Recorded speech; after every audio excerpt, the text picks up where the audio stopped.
محبت جسمانی تعلق کی قربانی مانگتی ہے، اگر یہ سچ ہے تو بہت کڑوا ہے۔ ماں جبین بھی ساحر کی محبت میں ہر حد پار کرنے کو تیار تھی۔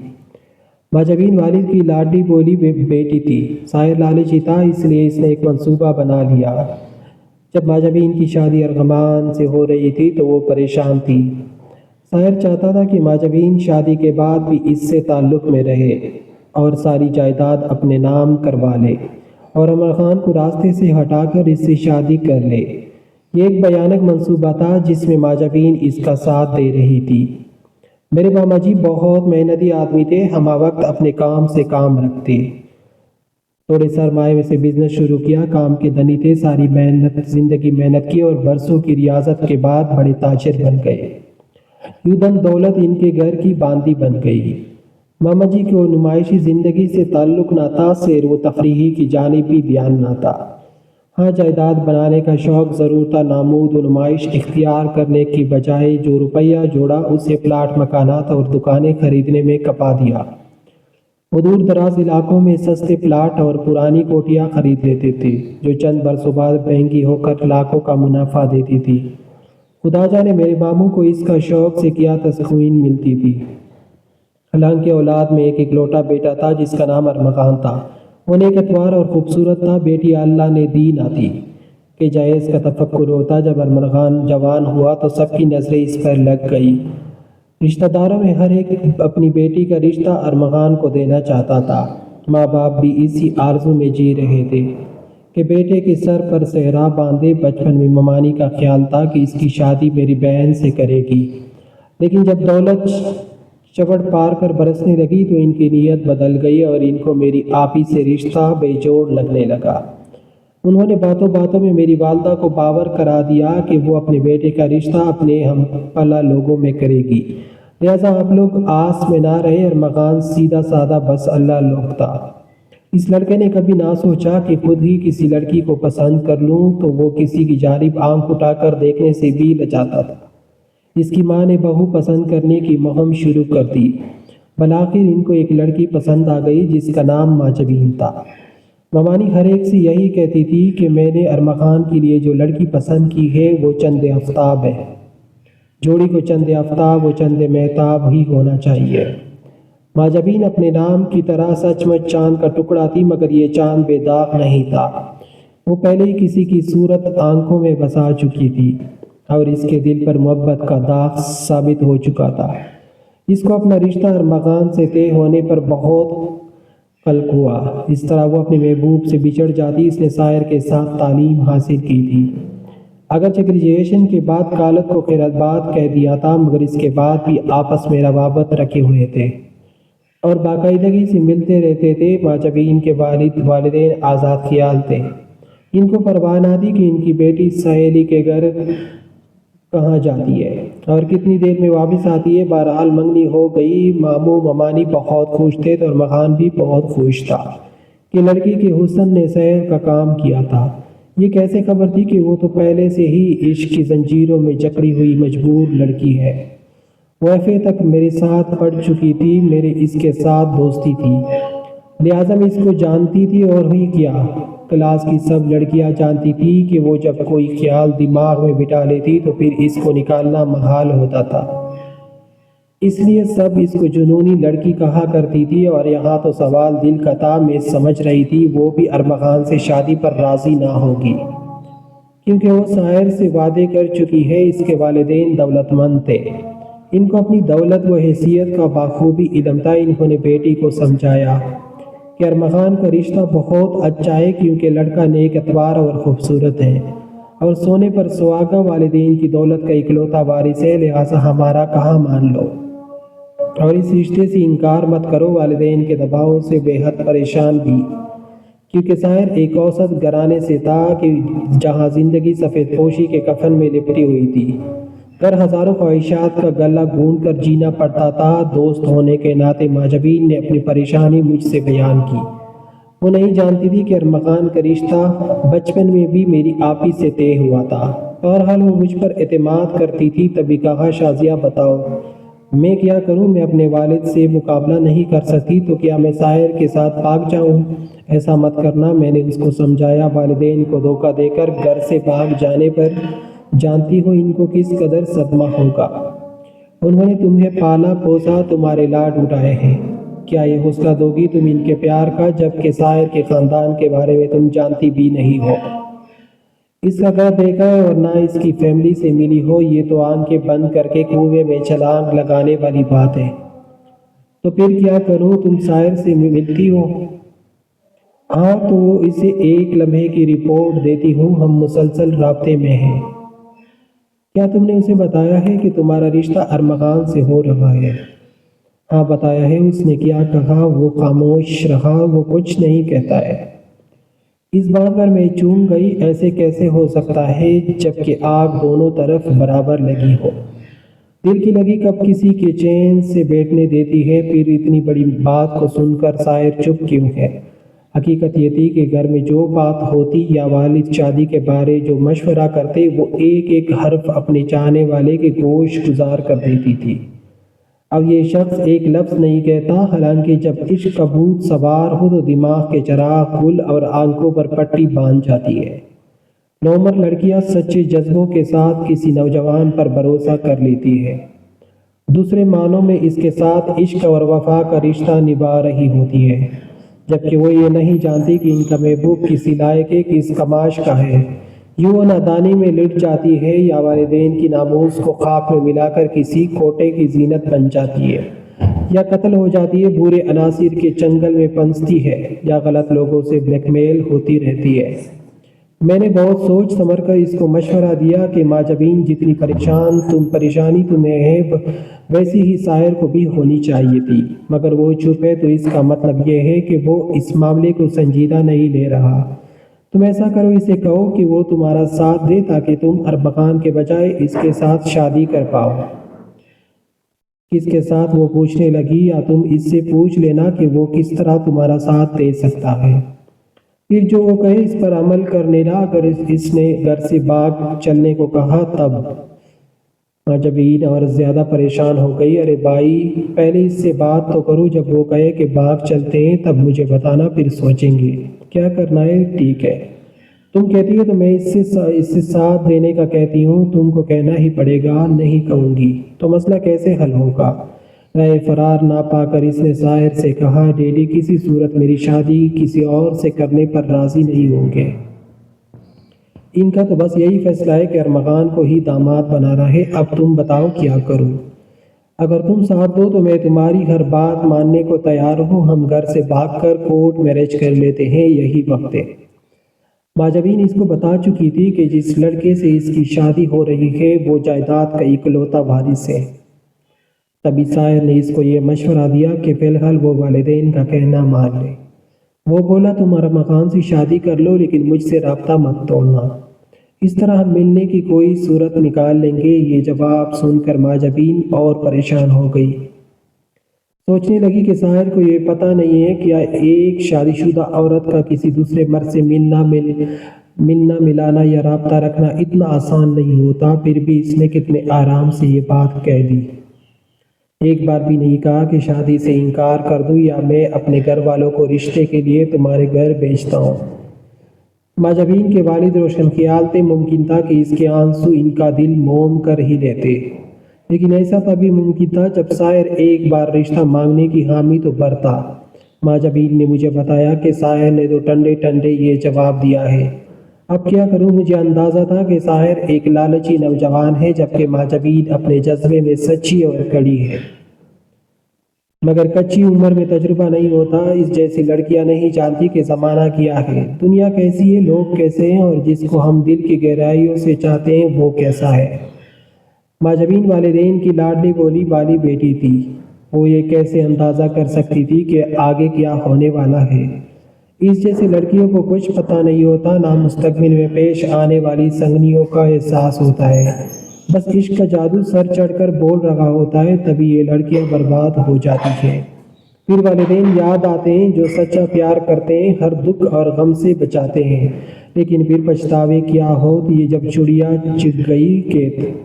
پانی سر سے گزر جائے تو پچھتاوا ہی باقی رہ جاتا ہے۔ ساحر نے اوپر نرم مزاجی کا خول چڑھایا ہوا تھا، مگر وہ اندر سے صفا کے دل تھا۔ اس بخوبی اندازہ تھا کہ ماجبین کا ذہن اس کی گرفت میں ہے اور وہ اس کے باہر نہیں رہ سکتی۔ وہ جب چاہے گا اس کو اپنی طرف کھینچ لے گا۔ وہ خوش شکل مگر چالاک تھا۔ 2 سال تو میرا بھی کلاس فیلو رہا تھا، میں اس کے بارے کچھ نہ کچھ اندازہ لگا چکی تھی۔ وہ دوہری شخصیت کا مالک تھا۔ اس کا اصل روپ کچھ اور تھا، لیکن جب کسی سے ملتا تو بناوٹی اخلاق کا لبادہ اڑ لیتا تھا۔ میں نے 1-2 بار ماجبین کو سمجھایا، مگر وہ ساحر کے سحر میں گلے گلے ڈوبتی ہوئی تھی۔ وہ اس کے لیے کچھ بھی کر سکتی تھی۔ میں نے سیکنڈ ایئر کے آخری دنوں میں اس سے کنارہ کر لیا تھا۔ جب بات کرتی طوطی کی طرح ساحر کے روٹ لگائے رکھی تھی۔ میں اس کی جنونی لڑکی کہا کرتی تھی۔ ساحر بھی اس کمزوری سے واقف تھا۔ جب اس نے ماجبین سے کہا کہ تم ارمغان سے شادی کر لو، تو جب ان دراز ہو گئی کہ بعد میں کوئی حل نکال کر وہ اپنے سے کر لے گا۔ یوں اس لڑکی نے محبوب کا کہا مان کر ارمغان سے شادی کر لی۔ ساحر نے چونکہ اس سے وعدہ کر لیا تھا کہ شادی کے بعد وہ اس سے رابطہ برقرار رکھے گی، تبھی جب اس کا شوہر گھر سے باہر جاتا وہ فون پر ساحر سے باتیں کرتی اور اس سے ہدایت لیتی۔ ساحر اس کو سمجھاتا کہ تم اپنے شوہر کے ساتھ اچھی طرح رہو، اس کے پیار کا جواب پیار سے دو، اس کو بالکل شک نہ ہو کہ تمہاری نیت کچھ اور کرنے کی ہے، کیونکہ تم کو اس کا اعتماد جیتنا ہے۔ جب تک اس کا اعتماد نہ جیتو گی ہم اپنا مقصد نہ پا سکیں گے۔ ماجبین کو کیا خبر تھی کہ قوت تو ساحر کی نیت میں ہے۔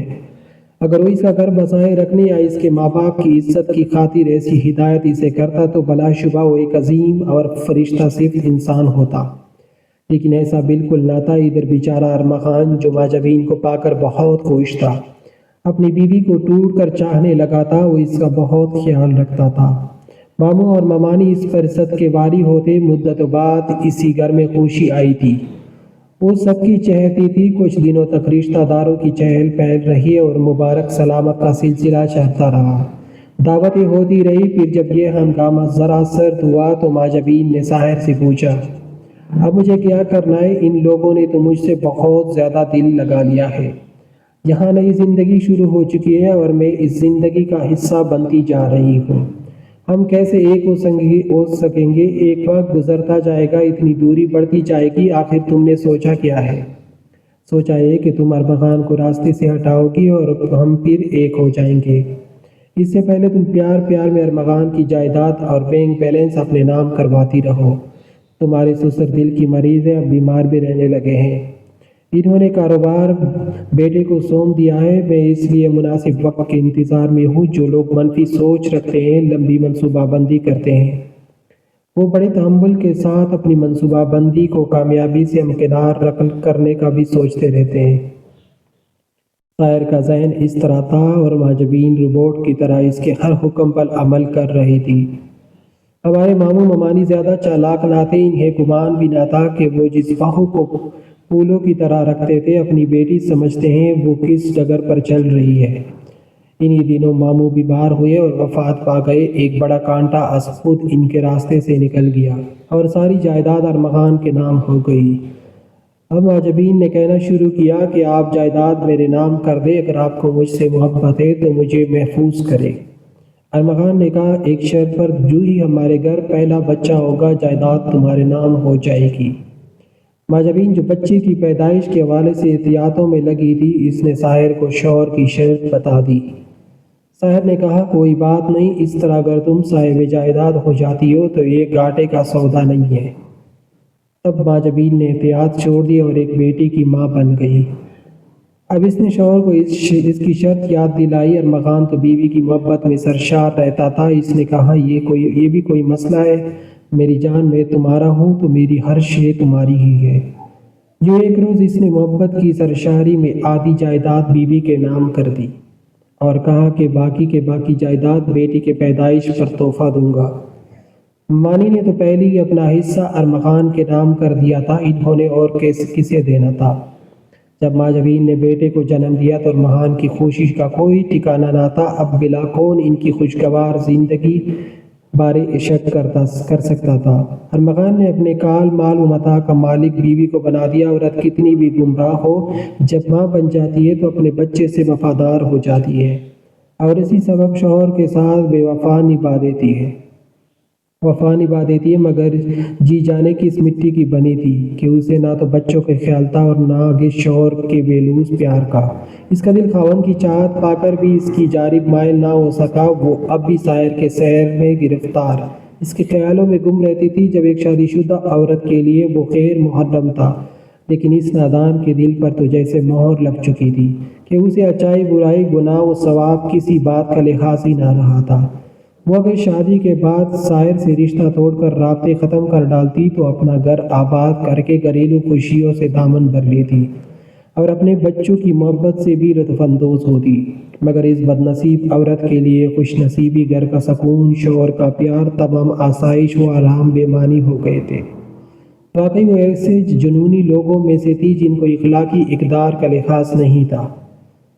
ممانی اب اکثر بیمار رہنے لگتی تھی۔ ماں جبین نے ارمغان سے کہا کہ مجھ سے تمہاری اماں کی خدمت نہیں ہوتی، مجھے الگ گھر میں رہنا ہے، اپنے بچوں کو دیکھوں یا تمہاری ماں کی دیکھ بھال کروں۔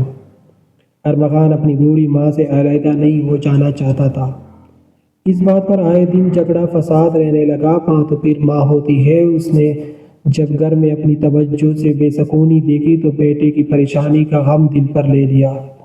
وہ بہو کی چیخ سن کر اتنی بیمار پڑی کہ انہیں اسپتال میں داخلہ کرنا پڑا۔ ساس کی غیر موجودگی میں بہو کو پوری آزادی مل گئی۔ اب منصوبے پر عمل درآمد کا وقت آ گیا تھا۔ نوکر سے کہا کہ میں اماں کو دیکھنے اسپتال جا رہی ہوں، تم بھی ساتھ چلو۔ اس نے دونوں بچوں اور آیا کو بھی ساتھ لے لیا۔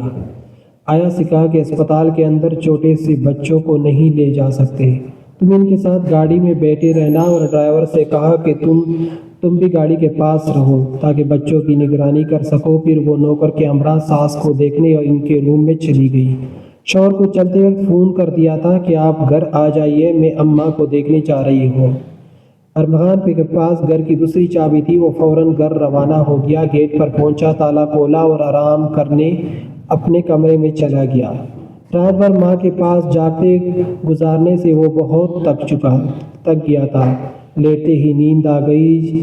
جی نے گھر کی ایک چابی ساحر کو بھی دے رکھی تھی جو اس منصوبے میں کام آنے والی تھی۔ ایک پڑوسی نے گیٹ کھولا، دیکھا تو اسے اجربا ہوا کہ آج ارمغان کا گیٹ کیوں کھلا ہوا ہے۔ یہ لوگ تو چھوٹے بچوں کی وجہ سے ہمیشہ گیٹ بند رکھتے تھے۔ اس نے جھانکا تو جو گاڑی ارمغان کے استعمال میں رہتی تھی سامنے ہی نظر آ گئی، جبکہ دوسری گاڑی اور ڈرائیور موجود نہیں تھے۔ اس نے نوکر کو آواز دی جو ہمیشہ گیٹ پر موجود رہتا تھا، مگر آج وہ بھی موجود نہ تھا۔ اس نے بہت آوازیں دی، بیل دی، مگر کوئی جواب نہ ملا، جسے گھر میں کوئی موجود نہ ہو۔ راہیل ان کا پرانا پڑوسی تھا، جانتا تھا کہ ارمغان کی امی بیمار ہے اور اسپتال میں داخل ہے، شاید ایمرجنسی میں یہ لوگ نکلے ہیں اور گیٹ بند کرنا بھول گئے۔ وہ گھر کے اندر چلا گیا۔ اس نے ارمغان کو پکارا، اس کے کمرے کا دروازہ بھی کھلا ہوا تھا۔ اس نے کمرے کا جو نظارہ دیکھا وہ تو کام کر رہ گیا۔ کسی نے ارمغان کو گولی مار دی تھی، کیونکہ وہ فرش پر اوندے منہ پڑا ہوا تھا اور خون فرش پر بکھرا ہوا تھا۔ وہ یہ منظر دیکھ کر دل گیا۔ یہی کیا ماجرا ہے؟ راہیل نے فوراً پولیس کو فون کر کے واقعے کی اطلاع دی۔ پولیس نے آ کر مکان کو گھیرے میں لے لیا۔ راہیل 2-4 مرتبہ ارمغان کے ساتھ ممانی کی عیادت کے لیے جاتا رہا تھا۔ پولیس کے ساتھ اسپتال گیا، جہاں ماں جبین ساس کے پاس بیٹھی ہوئی تھی اور بچے ملازمہ کے ہمراہ گاڑی میں موجود تھے۔ جب راہیل نے بتایا کہ کسی نے ارمغان کو گھر کے اندر گولی مار دی ہے تو یہ سنتے ہی ممانی کا ہارٹ فیل ہو گیا اور ماں جبین زار و قطار رونے لگی۔ سسر تو پہلے ہی داغ مفارت دے چکے تھے۔ شوہر اور ساس بھی راہی ملک عدم ہو گئے۔ وہ رو رو کر کہتی تھی کہ اب اس کا اور اس کے بچوں کا کیا ہوگا۔ اس کے والدین کو بھی راہیل نے اطلاع کی، جو ماں جبین اور بچوں کو ساتھ اپنے گھر لے آئی۔ پولیس نے محلے داروں سے پوچھ گچھ کی اور ایک نے گواہی دی کہ میاں بیوی میں آپس میں بہت پیار تھا اور حسن سلوک سے رہ رہے تھے۔ ہم نے کبھی ان کا جھگڑا نہیں سنا۔ ماں جبین کے اخلاق کی سب نے تعریف کی اور گواہی دی کہ وہ کبھی روٹھ کر میکے نہیں جاتی تھی۔ ماں جبین کے والدین کی معاشرے میں کافی عزت تھی۔ کسی کے وہم و گمان میں بھی نہیں تھا کہ وہ ایسی حرکت کر سکتی ہے۔ البتہ ارمغان کے قتل کو لوگ ذاتی دشمنی کا شناختہ قرار دے رہے تھے، کیونکہ دو کرایہ داروں سے ان دونوں اس کا جھگڑا چل رہا تھا، جو اس کی دکانیں خالی نہیں کرتے تھے اور کرایہ بھی وقت پر ادا نہیں کرتے تھے۔ کچھ دن تفتیش ہوتی رہی، پھر کیس دفتر داخل ہو گیا کہ یہ اندھا قتل تھا۔ ارمغان کے ساتھ سوسر نے بھی توجہ سے کیس کی پیروی نہیں کی کہ ان جھنجھوٹوں کا وبال کون بھگتتا ہے۔ میرے ابو اور ماموں کچھ دن بھاگ دوڑ کرتے رہے، پھر وہ بھی ٹکر ہار کر بیٹھ گئے۔ 1 سال بعد ماجبین کی دوسری شادی ہو گئی۔ جس شخص سے شادی ہوئی تھی، اس کا نام سنا تو میں نے دنگ رہ گئی۔ پھر خود کو سمجھایا کہ اس کی کسی سے شادی ہونے تھی، اس نے کر لیے، جس سے چاہت تھی ایسا ہوتا ہی ہے۔ یہ دونوں خوشگوار زندگی گزارنے لگے۔ ماجبین کو سابقہ شوہر کی جدائی کا مال تھا۔ یہ ساحر سے شادی کر کے خوش ہوئی، یہ تو وہ جانے یا خدا، کیونکہ ضمیر تو انسان کے اندر ہوتا ہے اور قدرت غلط کاموں کی سزا بھی ضرور دیتی ہے۔ قاتل زمانے کی نظروں سے چھپ جائے تو وہ بھی قدرت کے ہاتھوں سے نہیں بچ سکتا۔ ماجبین پر جلدی ساحر کی حقیقت کھل گئی۔ رفتہ رفتہ اس نے ساری دولت و جائیداد ہتھیار لی۔ نوبت یہاں تک آ پہنچی کہ ایک گھر اور 2 دکانوں کے سوا ماجبین کے پاس کچھ نہ بچا۔ اس عورت نے ساحر پر اندھا اعتماد کیا تھا، کیونکہ محبت ہوتی ہی اندھی ہے۔ جب سب کچھ لوٹ چکا تھا، تب عقل سے پیدل ماجبین کو ہوش آیا۔ اب ساحر کا رویہ اس کے ساتھ اہانت آمیز ہو چکا تھا۔ ساحر کہتا کہ اپنے دونوں بچوں کو ماں کو دے آئے، لیکن وہ اپنے معصوم بچوں کی جدائی برداشت نہیں کر سکتی تھی۔ ایک دن ساحر نے ماجبین کو یہ کہہ کر طلاق دی کہ تم ایک جنونی عورت ہو، تمہارا کوئی بھروسہ نہیں، کیا خبر کل تم میرے ساتھ کیا کرو، کیا پتہ تم مجھے زہر دے دو۔ وہ روتی بچوں کے ساتھ والدین کے گھر لوٹ آئی اور رو رو کر اپنی بپتا سنائی۔ اس نے بتایا کہ سب کچھ ہتھیانے کے بعد ساحر اس سے وہ گھر بھی اپنے نام لکھوانا چاہتا تھا جس میں وہ رہتے تھے۔ انکار پر اس کو طلاق دے دی اور دولت سمیٹ کر بیرونی ملک چلا گیا۔ یہ ہوا جنونی محبت کا انجام۔ سوچتی ہوں ماجبین کے پاس کیا بچا، اس نے تو خود ہی اپنی خوشیوں کو آگ لگائی۔ کیا اس کو محبت کہتے ہیں؟ سمجھ نہ پائی کہ کس نے کس سے محبت کی۔ ارمغان نے ماجبین سے اور ماجبین نے ساحر سے اور ساحر نے دولت سے۔ ساحر کو تو دولت مل گئی، مگر ماجبین کو کیا ملا سوائے اس کے کہ اس نے اپنے اور بچوں کے دامن میں پھولوں کی جگہ خار بھرے اور اپنے والدین کے دامن میں داغ ڈال دیے۔